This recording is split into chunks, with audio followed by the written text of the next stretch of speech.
obat ini terdiri dari obat bebas terbatas, obat wajib apotik, obat keras, obat psikotropika, dan narkotika.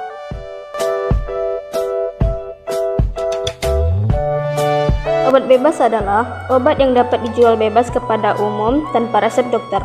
Contohnya obat bebas adalah tablet vitamin C, tablet paracetamol, minyak kayu putih, obat batuk hitam, dan obat batuk putih.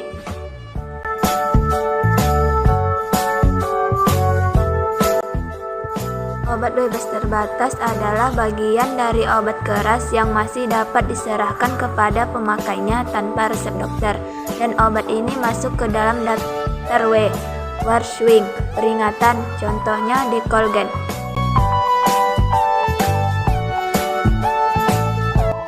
Obat ini dapat diserahkan dengan memenuhi persyaratan. 1. Obat tersebut hanya boleh dijual dalam bungkusan asli dari pabriknya atau pembuatnya. 2. Harus tercantumnya tanda peringatan yang tertera.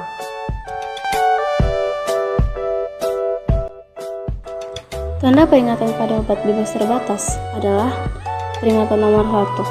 Awas, obat keras. Bacalah aturan pemakaiannya. Peringatan nomor 2. Awas, obat keras hanya untuk umur, jangan ditelan. Peringatan nomor 3. Awas, obat keras hanya bagian luar badan. Peringatan nomor 4. Awas, obat keras hanya untuk dibakar. Peringatan nomor 5. Awas, obat keras tidak boleh ditelan. Peringatan nomor 6. Awas, obat keras, obat wasir jangan ditelan. Obat keras. Obat keras masuk ke dalam daftar Gevaligik atau berbahaya. Obat keras hanya dapat diperoleh dengan resep dokter. Contoh obat keras adalah amoksisilin. Psikotropika dan narkotika. Obat ini sama dengan narkoba karena dapat menimbulkan ketagihan dengan segala konsekuensi.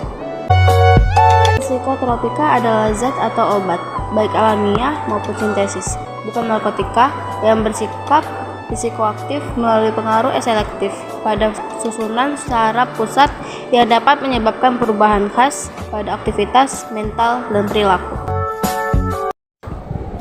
Psikotropika memiliki golongan, yaitu golongan 1. Tidak dapat digunakan dalam terapi, tapi hanya untuk ilmu pengetahuan, dan potensi sindrom ketergantungan sangat kuat. Contohnya LSD, MDMA. Golongan 2. Dapat digunakan dalam terapi dan ilmu pengetahuan. Potensi sindrom ketergantungan kuat. Contohnya amfetamin, metamfetamin, Ritalin, dan metilfedinat.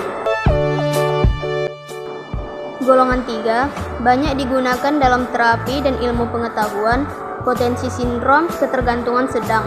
Contohnya pentobarbital, flunitrazepam, lumibal, dan lain-lain. Golongan keempat, sangat luas digunakan dalam terapi dan ilmu pengetahuan. Potensi sindrom ketergantungan ringan. Contohnya adalah phenobarbital, diazepam, nitrazepam, lexotam, dan lain-lain. Golongan narkotika. Narkotika adalah zat atau obat yang berasal dari tanaman baik sintesis atau semi-sintesis yang dapat menyebabkan penurunan atau perubahan kesadaran, hilangnya rasa, mengurangi sampai menghilangkan rasa nyeri, dan menimbulkan ketergantungan. Obat narkotika memiliki golongan, yaitu golongan 1, tidak dapat digunakan, tapi hanya untuk ilmu pengetahuan. Potensi ketergantungan sangat tinggi. Golongan yang kedua, dapat digunakan dalam terapi dan ilmu pengetahuan. Potensi ketergantungan sangat tinggi.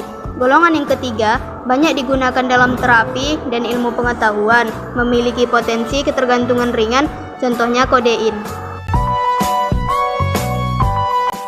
Obat wajib apotek. Obat yang dapat diserahkan tanpa resep dokter, yaitu meningkatkan kemampuan masyarakat dalam menolong dirinya sendiri guna mengatasi masalah kesehatan dengan meningkatkan pengobatan sendiri secara tepat, aman, dan rasional, dan untuk meningkatkan peran apoteker di apotik dalam pelayanan KIE serta pelayanan obat ke masyarakat.